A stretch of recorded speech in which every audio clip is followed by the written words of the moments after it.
Greetings, and welcome to another episode of LGR Oddware, where we're taking a look at hardware and software that is odd, forgotten, and obsolete, and this is kind of all three. This is Bleem, which allows you to play hundreds of PlayStation games on your PC. Get next-generation gameplay today. Wow, that's quite the bold claim. This is significant because it is one of the very few commercially released emulators, and definitely one of the only emulators like this to be released to compete directly with the system when it's out. You know, normally you'll get emulators that come along much longer after the system has already done its thing, but no, this came out in March of 1999, so that's right during the PS1's heyday, right before the PS2, well, several years before the PS2 came along, so yeah, they were going head-on with Sony. Yeah, you know, they weren't the only ones doing it either. There was another one called Connectic's Virtual Game Station, which was released for the Macintosh and eventually came to the PC. Now, Bleem was actually coded by Randy Linden, who actually worked on the Amiga port of Dragon's Lair, as well as the console port or Super Nintendo port of Doom, among other things. So he had some game industry and coding experience, and he decided to code a PlayStation emulator, and he did it in assembly, as well as using some low-level memory emulation and real mode technology stuff, which resulted in it only working on Windows 95 or 98. And although it was quite similar to the Connectic's Virtual Game Station in many ways, one thing that Bleem did that it did not, well, it did it, but Connectic's didn't do it, I think you know what I mean, is that it did hardware acceleration instead of just simply software. So it could take advantage of the 3D cards out there, like the Voodoo 2 and 3 and whatever else you happen to have, and make the games look a lot better, higher resolution, more detail, richer color, and all that kind of crap. So, of course, the sacrifice to this is that Bleem was known for being incredibly buggy. I mean, it says hundreds of PlayStation games, but that's kind of a stretch. I mean, it never says it plays them well, it plays them, technically, right? You know, what does Bleem actually mean? Oh, I don't know. Nobody knows. There was talk of it just being a complete nonsense word, or talk of it maybe being an acronym for best little emulator ever made. Bleem, to me, always stands for, these people have balls. Balls of steel, even. I mean, they were taking Sony head on during their heyday. They didn't give a crap, which is just insane. In fact, so much so that 2 days after they started taking pre-orders for this, Sony sent a cease and desist and started a really long lawsuit, entanglement, whatever you want to call it. The emulator still got to store shelves, though. And yes, it was sold in stores. I remember seeing this in CompUSA, sold side by side with this program called Wind Blows 98, which was a joke program. So when I saw this, I'm like, was this a joke too? You can't play PlayStation games on your PC? That's ridiculous. But no, it was real. It was real, and I got it, and I'm like, oh my goodness. And of course, the result of people like me buying it instead of a PlayStation, yeah, that caused a big issue for Sony. Another interesting thing about this was it was actually also available online as a download, but then you still needed a CD in order to run it because of the copy protection this came with. So you'd have to get the key CD, which you could get at a store or you could get online. And this would give you the CD that falls out of the case easily. It'll give you the Bleem CD right here, which allows you to actually run the emulator. So, yeah, you have to have a CD in to run the emulator, to run a emulated CD of, disc swapping. It was stupid. People cracked it. You just got the cracked version back in the day if you knew what you were doing. Yes. Another one that they came out with, though, and this wasn't the only one. They said screw everything. Screw Sega, too, while we're at it. They also came with Bleemcast, originally known as Bleem for Dreamcast. And Bleemcast was different than Bleem on the PC. It allowed you to play PS1 games on the Dreamcast. However, it was individually made. There were different releases individually made for different games. Like this one's made for Metal Gear Solid. So what you had to do was, of course, you take your, Metal Gear Solid game, and you could play it on your Dreamcast if you inserted this first, but you wouldn't be able to play any other PS1 games unless you bought other releases of Bleemcast. So there was another one for Gran Turismo 2 and another one for Tekken 3. They had plans for a lot more, but it was not meant to be. Sony, even though they lost in court, Bleem went out of business in 2001. because of all the ridiculous Sony lawsuit costs, as well as Sony's bullying tactics in the retail space and manufacturing areas. Like, Sony would say, you're supporting Bleem? Well, screw you, we're not going to send you any of our SCEA games anymore, retailers. So you had places like Babbage's and going, oh crap, can't carry Bleem, Sony's going to pull our products. That messed up tactic, but they could do it. They kind of got the last laugh, though. Randy Linden actually ended up going to work for Sony Computer Entertainment America, working on ports and also emulation for the PS1 on the PS2. So, yeah, I guess they kind of made amends in that respect, put him out of business, and they're like, oh, you can work for us now. All right, well, let's go ahead and take a look here at the rest of the box. On the back, you've got the tons and tons of little blurbs, lots of really snarky remarks in here too. I love this stuff. You can tell these guys, they had a sense of humor, and they were kind of just tons of little nudges in here about them getting pissed off at Sony and pissed off at lawyers. Like, even the fact that they couldn't show real PS1 games in the back of the box.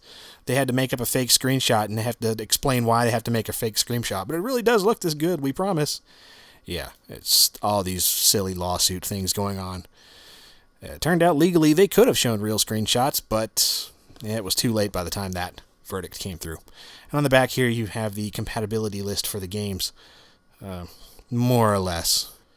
But it got you a pretty good idea of it. So, okay, what we're going to go ahead now is show Bleem in action on an actual Windows 98 PC with well above the hardware requirements for this. In fact, this thing could actually run on a Pentium 2 with 32 megs of RAM and DirectX 6. So, yeah, but we're going to run it on something a lot faster than that. So, yep, let's go ahead and check Bleem out. Okay, I got one of my Windows 98 machines going here, and just showing you some of the basic specs of the thing. We got an Athlon processor running at 750 megahertz, 512 megs of RAM, a bunch of hard drive space, DirectX 8.1, and a 16 megabyte Voodoo 3 card installed. So way beyond the specs of what it needs, but this will kind of give you the best case scenario for the kind of computer that it could have run on around the turn of the century. So let's open up Bleem. The first thing you'll get is the thing that asks you for the key CD, which is just Bleem's CD. So yes, you need a CD inserted for the emulator before you insert the game CD. That's a real pain, but yeah, that's what you get for having somewhat ironic copy protection. But then again, I don't think this is really made for copying games so much as it is playing them on another system. So I don't know, whatever. Right, I have read the disclaimer. No, I have not. Legal text and such. Please don't sue us. Sony did. They went out of business. It are sad. So it should be asking for a game. Yep. Go ahead and put in one here. One of my favorites, Crash Bandicoot 2. One of the games I actually got this emulator for back in the day. Friggin' love it. We'll be able to change settings and stuff once you actually get into the game. So it kind of demands a CD every time you start it up. Yes, here we go.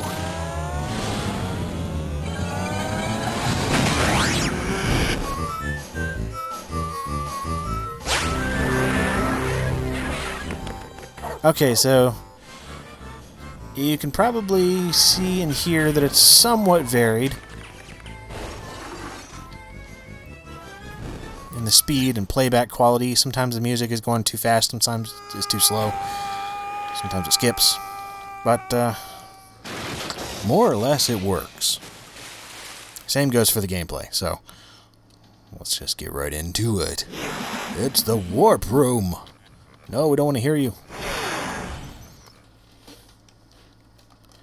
I'm playing with a keyboard too, which, you know, I actually prefer playing with a keyboard on some PS1 games, oddly enough.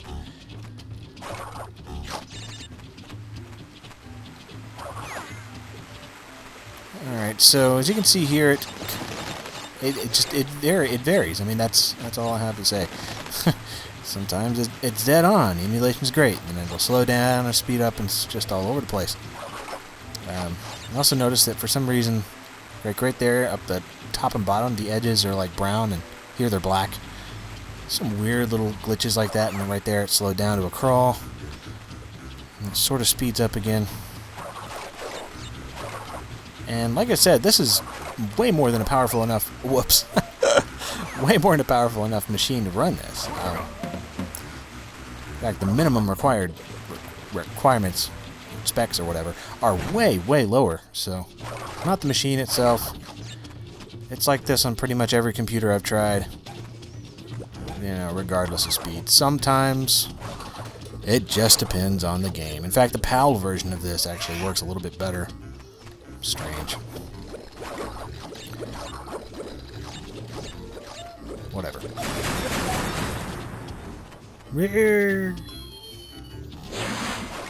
Okay, this game is awesome. I could play this forever without even thinking about it if I don't stop myself. I have been stopped. Okay, so let's try something else. Actually, no. Let's take a look at the settings really quick. We do have the memory card in here, which you can see I have a slot saved already. So whenever you save it in the game, it'll save it here. You'll be able to save it, save games pretty easily, download more online, whatever. Pretty convenient stuff. It doesn't support save states, so you are kind of stuck with the in-game saving. So, you know, that's just too bad. Yeah, when save states finally came along later, oh, what? Yeah, it was amazing, but... Let's see, we also have any other stuff here. Yes, basic CD-ROM access settings, basic movie settings, you can do black and white. Sound stuff for the rate, and choose your driver, but it's the same thing. So none of that switching different plugins or, you know, customization stuff that you see in a lot of later emulators. In fact, there's no loading of BIOS at all. You know, other emulators you'll need a PS1 BIOS. Not for this. It's got that crap built in. The graphics here, yeah, different things for full screen, different resolutions. It goes all the way up to friggin' 1080p, which is insane. 32-bit 1080p. For a PS1 game, that is ridiculous. Yeah, windowed mode stuff. Advanced features, don't normally mess with those. And then, yeah, 3D acceleration, which we have everything turned on because we can.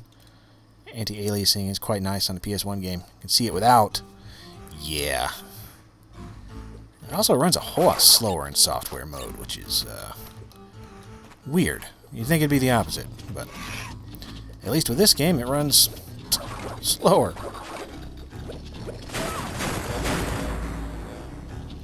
Not sure what that's about.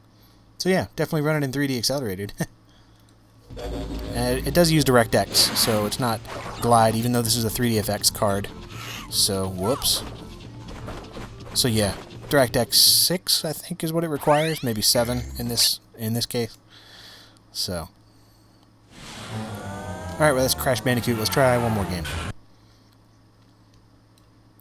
I would try a game that doesn't work, but all I would show you is a game that doesn't work. It'd start up and say, this game doesn't work, and then it wouldn't work. So, it's really predictable. Instead, I'm going to play something else. Friggin' Galaxian. No, actually, this is Ridge Racer, the beginning of Ridge Racer. Oh no, don't go away, I want to continue playing. This one seems to work at the full speed, you know, everything's fine there. You got nice edge smoothing, and the 3D models look nice. The problem is, with this emulator especially, and even later ones, anything that uses 2D, like textures, graphics, sprites, whatever, menus, and games like SimCity 2000, they look pretty awful. Yeah, they just do. So, yeah. Ooh, yeah, keep walking this way. Oh. Okay. What a start! Whoa! I'm Deckard Cain. That's a nice heraldic start. No, it's not. Okay, so I can see it more or less works just fine. Timing is proper. It's not going too fast, not going too slow. It's not slowing down all over the place. It works. It's just wonky Ridge Racer as usual. It's just all the the text and anything the textures on screen. They look weird. Like best time, it looks like ECE me. IO all. Something like that. So yeah, that kind of stuff doesn't work. Time is up. It is up. My time is gone.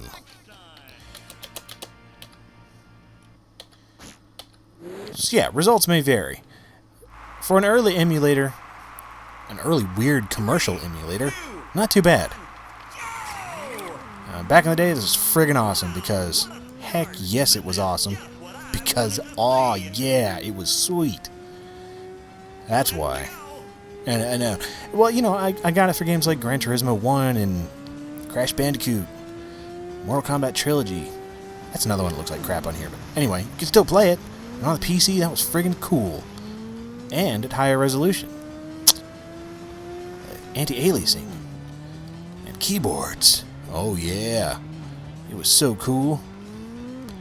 And then came a million times better emulators. So, whatever.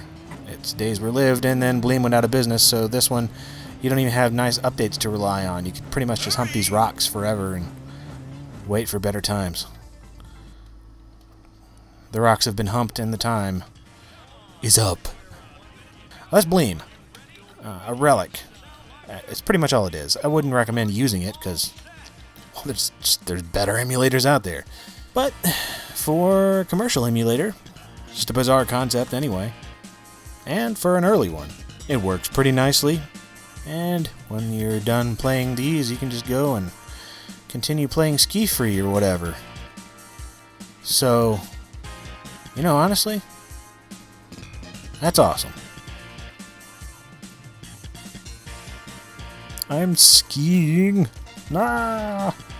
How did I land that? Oh, that was so cool. Alright, I'm gonna call it a video. Bleem and Ski Free.